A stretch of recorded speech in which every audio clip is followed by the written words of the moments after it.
Baik buruknya istri itu tergantung suami. Emang benar Ustadz? Iya, karena kan boleh dibilang kalau istri itu sebagai makmum, suami sebagai imam. Makmum kan ngikut imam. Bagaimana gerakan imam, makmum ikut. Bagaimana imam memberikan perintah, makmum jadi taat. Bagaimana imam memberikan contoh, makmum harus patuh. Nah, istri itu kalau mau disebut sebagai makmum untuk suaminya, tergantung bagaimana suaminya mendidiknya, Ya. memberikan ilmu, pemahaman, pengajaran dan lain sebagainya. Ada kisah inspiratif gak mengenai masalah itu? Masalah itu? Iya. Atau ini? Inilah ini. Oke. Kalau itu dijahat. Satu waktu di zaman Nabi SAW ada dua pasangan yang sangat taat kepada Allah dan Rasul. Satu ketika sang suami ketika mau pergi, sama seperti pada biasanya, selalu memberikan pesan, jangan tinggalkan rumah sebelum saya kembali, sebelum saya pulang. Dalam rangka apa? Menghindari fitnah. Dulu kan belum ada HP, belum ada alat komunikasi, bahkan jangan dibayangkan posisi rumah tuh ramainya seperti sekarang, namanya gurun pasir, namanya gunung tandus, ya. Padang pasir itu beda dengan kondisi kita saat ini.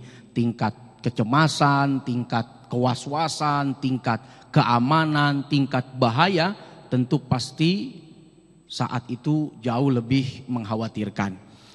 Ketika suaminya memberikan pesan karena ingin berangkat pergi mencari nafkah seperti biasanya, tiba-tiba tanpa disangka, tanpa diduga udah, ibu dari si istri ini sakit. Datang utusan ngasih informasi, ibumu sakit, kata si anak, salamkan buat ibu, suamiku belum pulang, aku dipesankan tidak boleh meninggalkan rumah.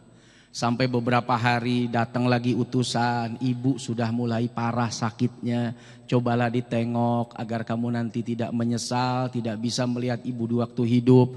Kata istrinya, si anak ini mengatakan, suamiku belum pulang, dia memberikan pesan agar aku tidak meninggalkan rumah apapun keadaannya. Sampai yang ketiga, ibumu sudah wafat.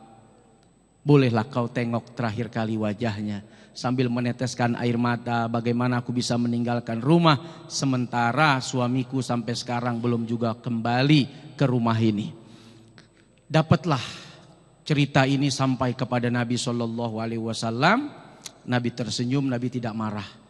Justru Nabi memuji sang istri dan memuji sang suami. Tentu dengan pendidikan yang luar biasa ini, lahirlah istri yang solihah, yang taat kepada suaminya. Dengan taatnya istri kepada suami itu, justru sang ibu diampuni segala dosa-dosanya, dimaafkan kesalahannya. Dan kelak ibu ini masuk ke dalam surga karena memiliki anak yang solihah, yang seorang istri taat kepada suaminya. Jadi luar biasa udah, tidak akan mungkin kita menemukan model perempuan kayak begini kecuali pasti perempuan ini banyak mengetahui tentang agama, baik itu di luar maupun saat bersama dengan suaminya.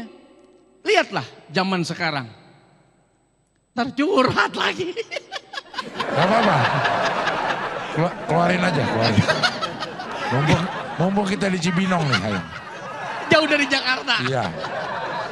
Kalau istri zaman sekarang gimana ibu-ibu? Kalau dilarang sama suaminya, jangan pergi.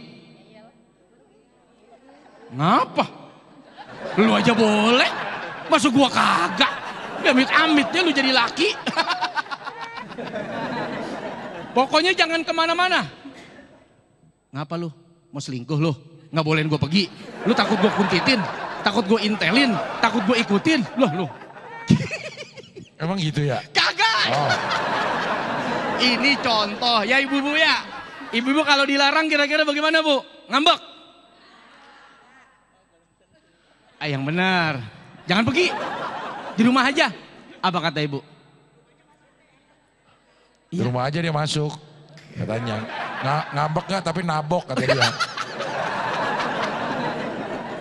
Gua keluarga mau ngapain? Iya. Nah, artinya itu boleh jadi udah. Seorang suami itu punya tantangan berat. Mendidik, mengajarkan sang istri agar supaya istrinya tidak menjadi musuh baginya.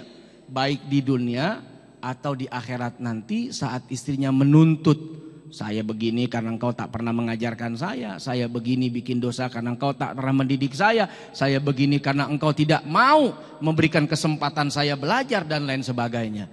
Ya. Nah, jadi kalau disebut bahwa gambaran istri adalah gambaran suami, bisa jadi karena memang itu tanggung jawab suami dalam mendidik istrinya udah. Oke, baik. Siapa yang mau